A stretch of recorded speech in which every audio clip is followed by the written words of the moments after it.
my God, I'm sitting here remembering back in the day, like late 80s. I went through a discernment school, or it was tribulatory in a way, because I said, God, teach me your voice. And so I was given directives, about 50 to 70 different directives. Remember Mr. Miyagi in Karate Kid gave Daniel these wax on, wax off movements, and Daniel was frustrated because it seemed to have nothing to do with karate. The point was develop these movements with no agenda, and then when the agenda in a fight comes about, it'll be automatic,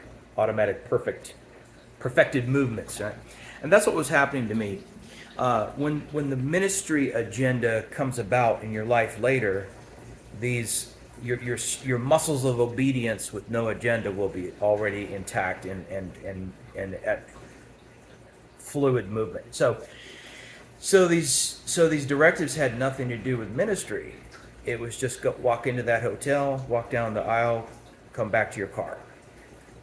Go pick up that piece of paper on the floor and throw it away. Get down on the floor. Oh, busy Saturday mall. Get down on the floor and do 10 push-ups and continue on with your business. If you can not worry about what people think of you and something like that, then down the road in prophetic ministry, you can release prophecies and not worry about what people think of you. You won't be hindered by the peer pressure spiritual atmosphere in the room. But I say it was a discernment school because after these 50 to 70 different exercises over the course of about 6 months, the Holy Spirit takes me back through each of these experiences and showed me the difference in certain experiences. The difference like between the true, authentic voice of the Holy Spirit, what was my imagination in some of those, and what was a counterfeit spirit in the astral realm.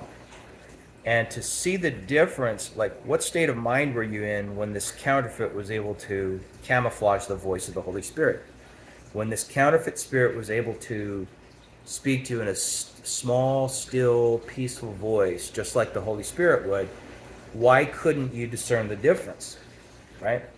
And the school of discernment was, as you continue to grow in love for yourself and others, as you continue to grow the teachings in your heart,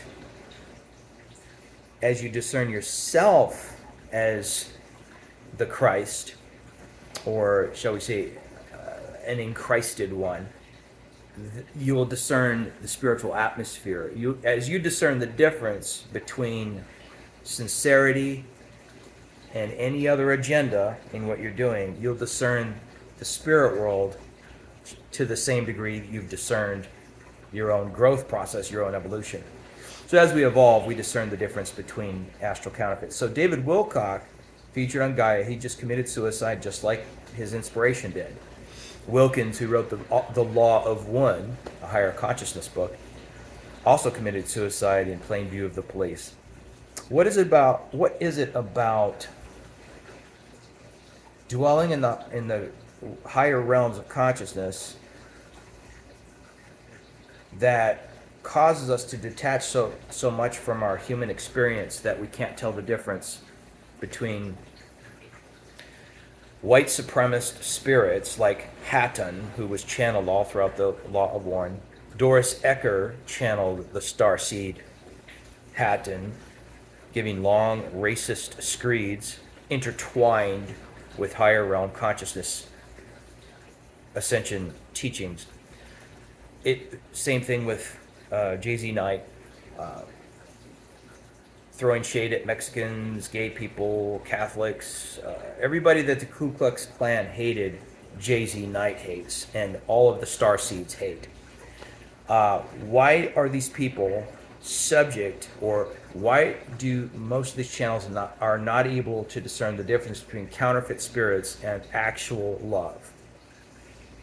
Because without going through a school of discernment where you recognize discerning of the spirits is correlated to discerning your own judgment day, the wheat and the chaff within yourself. If we don't go through personal evolution, then our discernment of the spirit world is skewed. And if there is an inherited colonialism, with 400 years of it, 1619 were the first slaves, 400 years of it, yes, if you're white American, you did inherit a racist attitude of the heart.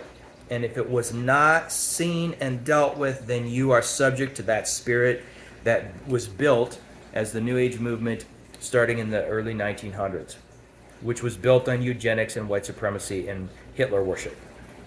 William Dudley Paley had he had an encounter with a spirit in his book 27 Minutes in Heaven, or 7 Minutes in Heaven, whatever it was called, where the illuminated, glorious, light body being came to him and said, God created white people to be on top and black on the bottom, and Jews are lying, manipulative aliens. So why are the starseeds also racist?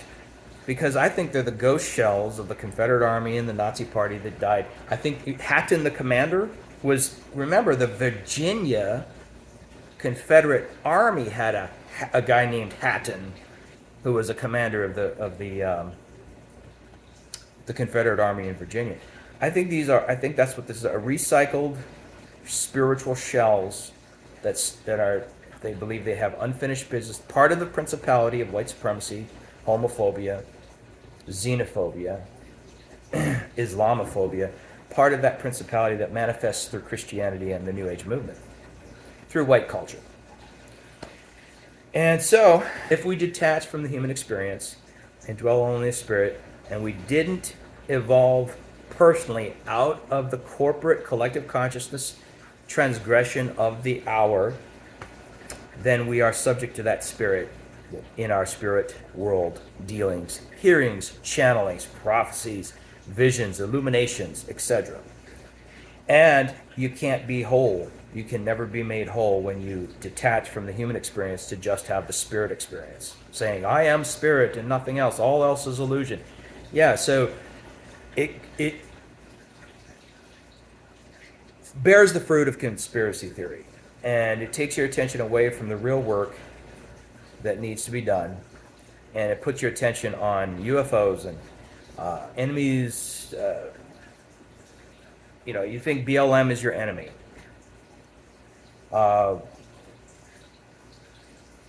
Activist movements, you end up thinking that's your enemy because you're not in tune with humanity.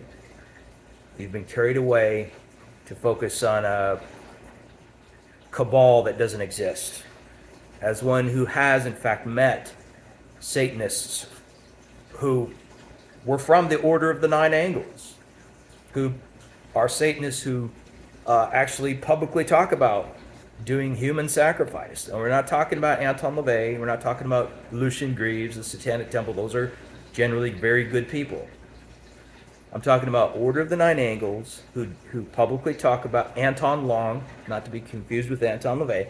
Anton Long, who is actually David Mayat, Christos Beast. These are the people who promoted neo-Nazism, white supremacy, and a human sacrificial system within Satanism.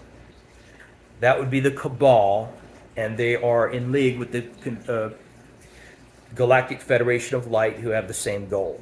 They're just different versions of each other who have the same agenda to keep things the way they are. To advertise the age of Aquarius as an intensification of the age of Pisces.